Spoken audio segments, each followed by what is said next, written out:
Justice Chandrakumar గారు ఇప్పుడు judgement ఇస్తారు.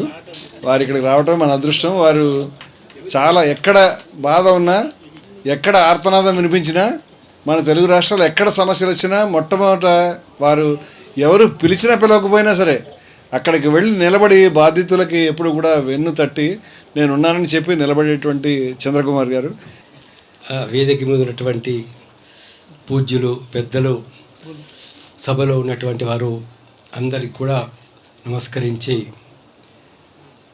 ఈ మధ్య మన మోహన్ రావు లాంటి వాళ్ళు మన స్టేజ్ మీద ఉన్నటువంటి పెద్దల వల్ల ఒక్కొక్కసారి కొంచెం కొన్ని తప్పుడు పనులు చేస్తూ ఉంటాం అన్నట్టు. ఏంటంటే ఈ మధ్య అప్పుడప్పుడు ఒక 10 నిమిషాలు, అరగంట, గంట సేపు మెడిటేషన్ చేస్తూ ఉన్నారు దాని లోపల. అయితే నిన్న పొద్దున మెడిటేషన్ చేస్తూ ఉంటే మెడిటేషన్ కాగానే నాకు ఏం స్ఫురించిందనంటే రమణమూర్తి గారి మీద అటాక్ జరుగుతుంది అనేది తెలిసింది దాని లోపల. నిన్న పొద్దున దాని 9 గంటల టైం లోపల. అయితే ఫోన్ చేయాలా చేయొద్దా అని ఒక నిమిషం ఆలోచించి, ఈ ఫోన్ చేస్తే ఈయనకేంటే అసలు తెలివి ఉందా తెలివి లేదా ఇట్లా మాట్లాడుతున్నాడని అనుకుంటారని చెప్పేసి మళ్ళీ నేను విడ్రా అయిపోయాను దాని లోపల. సో ఇది వాస్తవంగా జరిగినటువంటి విషయం. తర్వాత ఏంటంటే మిత్రులారా, ఇప్పుడు ఎంత పిచ్చి ఎంత ముదిరింది అని అంటే, షిర్డీ సాయిబాబా, ఇప్పుడు వారు కూడా షిర్డీ సాయిబాబా గురించి పుస్తకం రాశారు రమణమూర్తి గారు. ఈ మధ్య షిర్డీ సాయిబాబా గురించి ఆయన ప్రత్యేకమైనటువంటి సమావేశాలు జరుపుకుంటూ బాబా గురించి మనకు వాస్తవాలు తెలియజేస్తున్నారు అన్నట్లు. ఇవాళ ఈ పిచ్చి ఎంత ముదిరిపోయిందని అంటే సాయిబాబా మీద లేనిపోని విమర్శలు చేయడం అనేది ప్రారంభమైంది. సాయిబాబా హిందువు కాదు, లేక సాయిబాబాను పూజించద్దు, రకరకాల. అసలు మూర్ఖులకు ఒక విషయం తెలియాలి. ఫస్ట్ సాయిబాబాను గుర్తించిందే మహాత్ములు. ఫస్ట్ సాయిబాబాను గుర్తించింది ఆనందనాథ్ మహారాజు. అదేవిధంగా అవుతుందో నేడు గంగాగిరి మహారాజ్, గొప్ప యోగులు వాళ్ళు, 90 ఏళ్ళ వయసు గంగాగిరి మహారాజ్ అనుపలు. అలాంటి యోగులు ఫస్ట్ షిరిడీకి వచ్చి బాబాను చూసి ఈయన మహాత్ముడండి, మీరు ఇప్పుడు గ్రామ ప్రజలు గుర్తించడం లేదని చెప్పి ఎంతోమంది మహాత్ములు, వాసుదేవానంద సరస్వతి లాంటి వాళ్ళు. దాని వాసుదేవానంద సరస్వతి అసలు మేము యోగులం ఎవరికి నమస్కారం చేయకూడదు, కానీ బాబా విషయం లోపల అది మినహాయింపు ఉందని చెప్పి ఆయన నమస్కారం చేయడం అనేది జరిగిందన్నట్టు.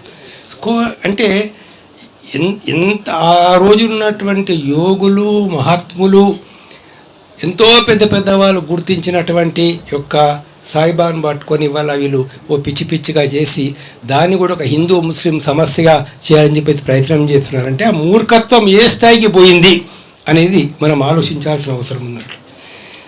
మిత్రులారా, ఇక్కడ విషయం ఏంటంటే ఇందాక మీ అందరికీ పెద్దవాళ్ళందరూ కూడా చెప్పారు దాని లోపల, ఈశావాస్యం ఇదం సర్వం అంటే లోకంలో ఎక్కడ చూసినా కూడా ఈ విశ్వమంతా ఒకే చైతన్యంతో నిండి ఉంది.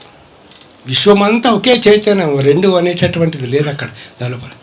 ఇన్ని జీవరాశులు లేకుంటే ఇన్ని ప్రాణులు, దానిలో అది చెట్లు కావచ్చు, యొక్క జంతువులు కావచ్చు, ఏదైనా కావచ్చు, సర్వం విశ్వమంతా నిండి ఉన్నది భగవంతుడు అనేది మనకు ఉపనిషత్తుల్లో చెప్పడం అనేది జరిగింది దాని లోపల. దీన్ని అసలు అర్థం చేసుకోకుండానే మేము హిందువులం అని చెప్పేసి వాళ్ళు మాట్లాడుతూ ఉంటే అలాంటి విషయాలన్నీ కూడా రమణమూర్తి గారు ఇవాళ స్పష్టంగా చెప్తున్నారు. ప్రధానమైనటువంటి వాళ్ళకు కోపానికి ప్రధాన కారణం ఏంటంటే సత్యం చెప్పడం, ధర్మం చెప్పడం, అది కూడా ఆధారాలు చూపించుకుంటూ, చూడండి భగవద్గీతలో ఇది ఉంది, చూడండి వేదాల్లో ఇది ఉంది, ఉపనిషత్తుల్లో ఇది ఉంది, ఈ యోగి ఇది చెప్పాడు అందులో అని అంత వివరంగా. ఇప్పుడు అతని ఉపన్యాసాలు వినండి మీరు, రమణమూర్తి గారి యూట్యూబ్లో మనకు చాలా దొరుకుతాయి దానిలో. అంటే ప్రతి దానికి ఒక ఆధారాలు చూపించుకుంటూ నిజమైన హిందూ తత్వం అంటే ఏంటిది, నిజమైన హిందూ మతం అంటే ఏంటిది అనేటటువంటి దాన్ని ఆయన స్పష్టంగా చెప్పడం అనేది జరిగింది. అది ప్రధానంగా కోపం. రెండో కోపం బహుశా నేను అనుకునేది ఏంటంటే, అందులో రామాయణంలో అయోధ్య రామాయణంలో ఇన్సిడెంట్ జరిగిన దాన్ని వాళ్ళు చాలా తక్కువగా చూపించి కేవలం ఒక 72 లక్షలు రికవరీ అయిందని చెప్పేసి చూపించి ఇక ఇంకేమి జరగలేదు అని చెప్పేసి లోకాన్ని మభ్యపెట్టాలని చెప్పి చూస్తున్నారు. ఈరోజు అక్కడ మనకు 2 సంస్థలు, ట్రస్ట్ బోర్డు ఒకటి ఉంది, అదేవిధంగా ప్రభుత్వం ఏర్పాటు చేసినటువంటి సంస్థ సిట్ చేస్తున్నది. అయోధ్య ట్రస్ట్ బోర్డు వాళ్ళు ఒక్క నిమిషం ఆలోచించండి. ఏం చెప్తుంది? బంగారం ఏం పోలేదండి, వెండేం పోలేదండి, మందిరం పెట్టడానికి ఇంత ఖర్చు అయింది, మిగిలింది ఇంత డబ్బు. సిట్ వాళ్ళు ఏమని చెప్తున్నారు? వీడి దగ్గర ఇంత డబ్బు దొరికింది, ఇన్ని బంగారు నగలు దొరికినాయి, ఇన్ని ఆభరణాలు దొరికినాయి, కొన్ని బంగారు నగలని వాళ్ళు బిస్కెట్లుగా బంగారు బిస్కెట్లుగా మార్చుకున్నారు. ఇది సిటీ చెప్తున్నది. మరి సిటీ చెప్పేది నిజమా, మీ ట్రస్ట్ బోర్డు వాళ్ళు చెప్పేది నిజమా? ఇవాళ రమణమూర్తి గారు లాంటి వాళ్ళు ఏం ప్రశ్నిస్తున్నారంటే, నీ మొత్తం డబ్బులు ఎన్ని వచ్చినాయి, ఇప్పటి నుంచి కాదు.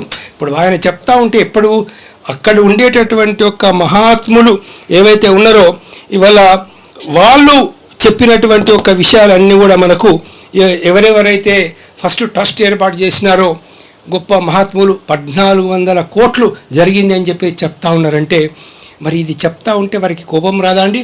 హలో, ఎక్కడి నుంచో జరుగుతున్నటువంటి దాన్ని చాలా చిన్న ఇన్సిడెంట్గా చూపించాలని చెప్పి వాళ్ళు అనుకుంటా ఉంటే మీరు తోమని చెప్తున్నారు.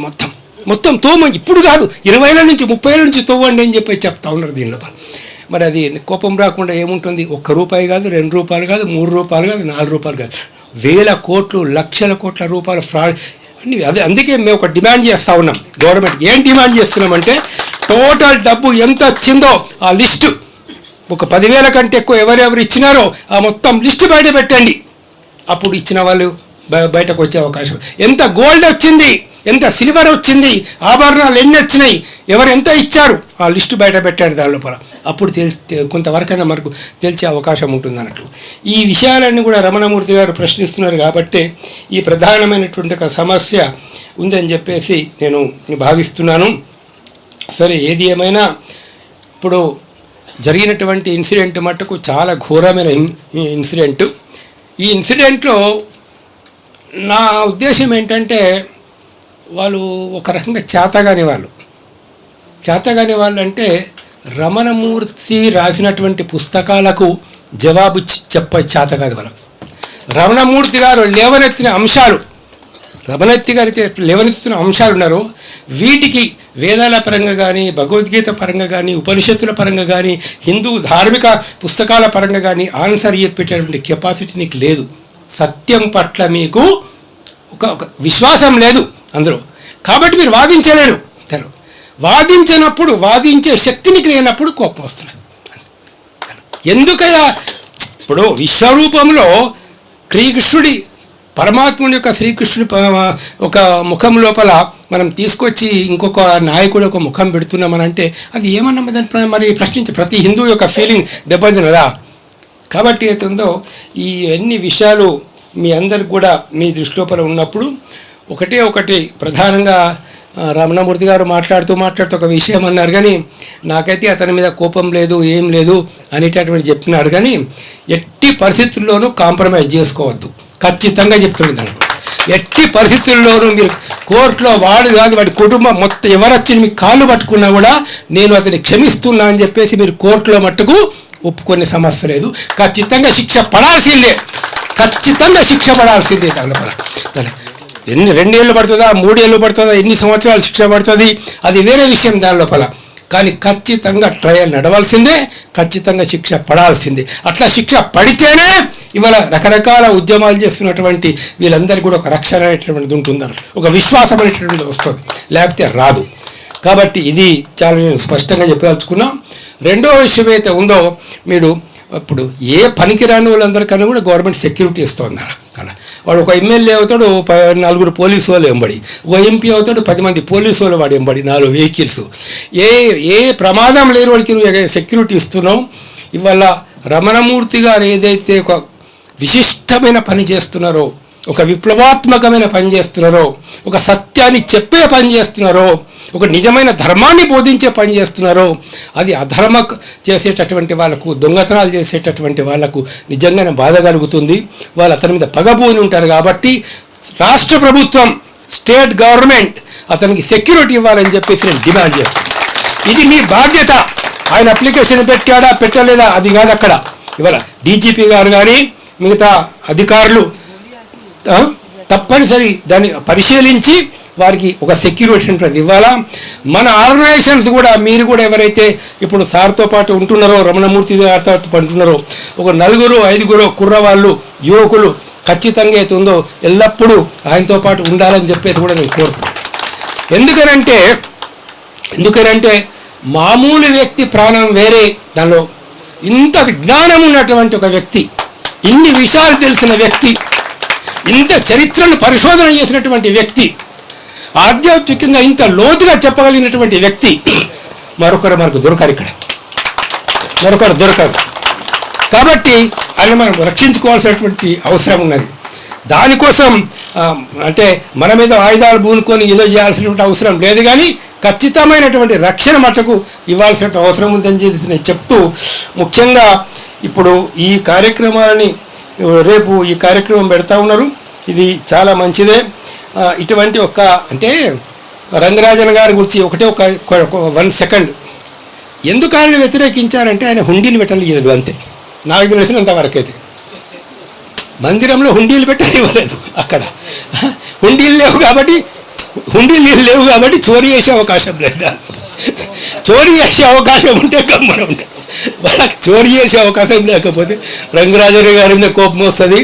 మరి ఈయన అక్కడ బంగారు బిస్కెట్లు ఏమైపోయినాయి అంటే రమణమూర్తి గారి మీద కోపం వస్తుంది. ఇవన్నీ జరిగే విషయాలే దాని లోపల. కాబట్టి మిత్రులారా, మనం మట్టుకు సమాజం లోపల ఎవరైతే ఇప్పుడు మీరు ఉన్నారో, యువత ఉన్నారో, మిగతా వాళ్ళు ఉన్నారో, ఏ రాజకీయ పార్టీ వాళ్ళైనా, ఏ మతం వాళ్ళైనా, ఏ కులం వాళ్ళైనా కూడా అందరం మానవులమే. ఇవాళ హిందువులు, ముస్లింలు, క్రైస్తవులు అరే అందరినీ సృష్టించిన భగవంతుడు ఒక్కడే, అందరినీ తీసుకుపోయేది ఒక్కడే, దాని లోపల భగవంతుడే. ఈ సృష్టి మొత్తం ఒకటే, కానీ సృష్టి మొత్తం 2 లేవు. కాబట్టి అందరం ఐకమత్యంగా రమణమూర్తి గారి వెనకాల నిలబడాలని చెప్పేసి కోరుతూ ధన్యవాదాలు.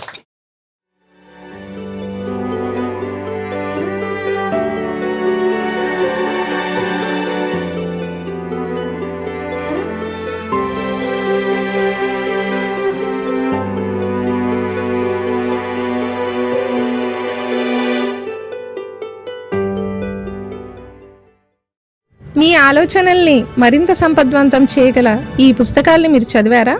ప్రతులకు జై భారత్ పబ్లికేషన్స్, 9848030089.